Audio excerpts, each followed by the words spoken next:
Guys, আজকে আমার দ্বিতীয় দিন। এই যে আজকে আমাদের মাঠের দ্বিতীয় দিন। আজকে আর আমরা লোক নেইনি, অল্প জায়গা দানা দেওয়ার বাকি আছে, এই জন্য এই যে আমরা নিজেরাই করছি। এই যে আমার ভাই,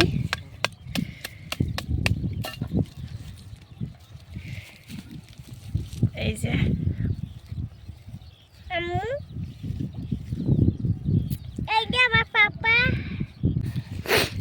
এই যে ইনি দেখছে।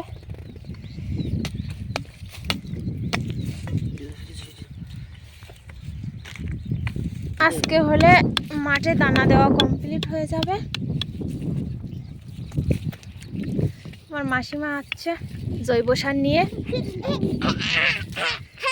এই যে আমার মাসিমা।